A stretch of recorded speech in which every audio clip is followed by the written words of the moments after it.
Hi, my name is Ken Nelson, and I am the coordinator of Clergy Services and Conference Secretary.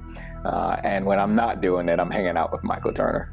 What I wish my white friends understood about race. Race is a lens through which people live in the world and experience the world.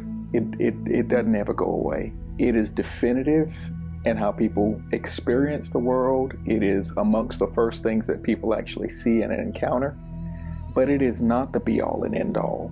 I think we've got to learn how to listen.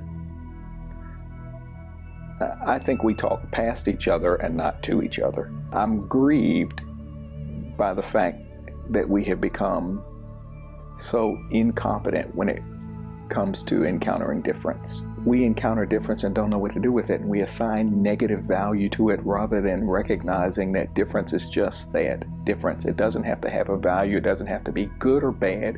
It simply means difference.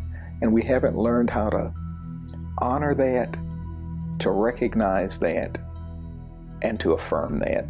And I'm deeply saddened that the place that ought to know how to do that best, the church, is the place that struggles most passionately with that.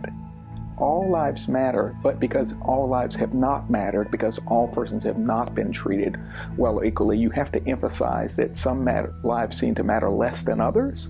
And so you have to point to places to point out to say, yes, here are places where we've simply overlooked, that these lives seem to matter less, that no one steps up to the plate to be able to address ongoing issues. Black lives matter, but I also think there are other communities that could say the same thing. Native American communities have often felt invisible because their story hasn't been told well, and because when you fail to see people as being created in the image of God and a part of their story, when you don't know their story, then you can turn them into whoever you want them to be without acknowledging who they've really been created to be. So when I hear people say things that are well-intentioned and well-meaning, like, I'm colorblind, I want to grab that person and say, let's have a conversation about why that might be heard in a way that you don't intend it to be heard.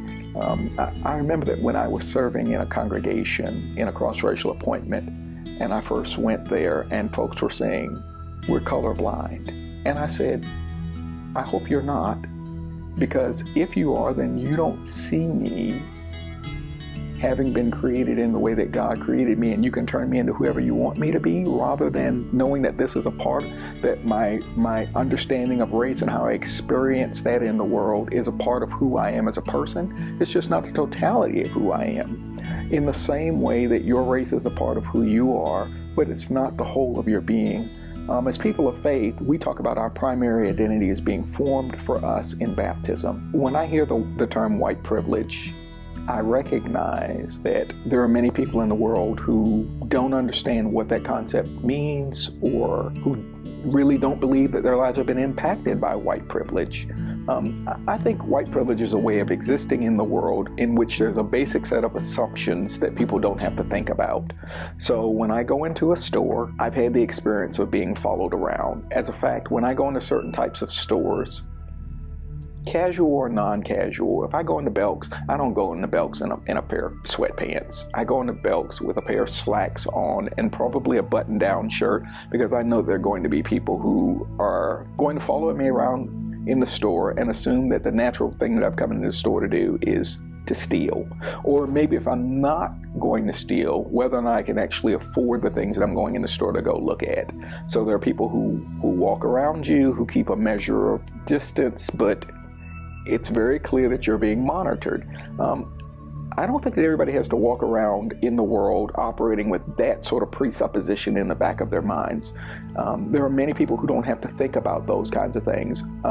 When I get into the car, when I'm driving, I know that I have to have sort of certain things in the back of my mind. I think privilege allows persons to have power by virtue of position, by virtue of skin color, where they don't have to assume the primary assumptions of anyone else.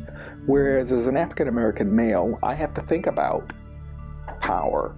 I have to think about What assumptions are people carrying around about me? And have I conducted my life in a way that either redefines their presuppositions or clearly speaks over against whatever narrative they may have come into the conversation with? If we're going to transform the world in which we live, the church ought to be taking the lead.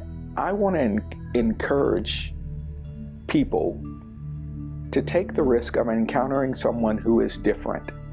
And in taking the risk of reaching across to someone who is different, who speaks a different language, who has a different story, who's from a different racial, ethnic background, take the risk of living in the awkwardness of that moment, of both speaking and listening, and finding out where are there places of both intersection and difference.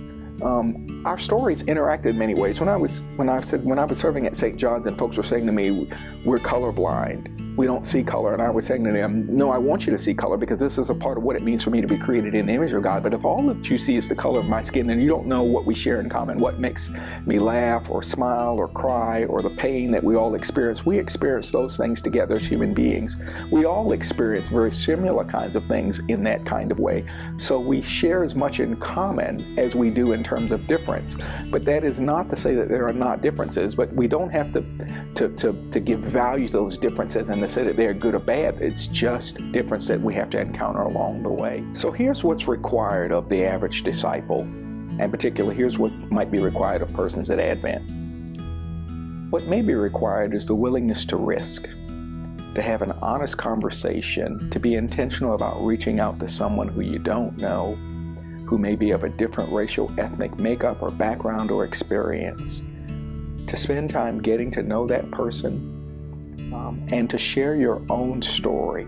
A part of the difficulty along the way is that we are often intimidated by other people's story because we're unwilling to celebrate our own. You too have a story.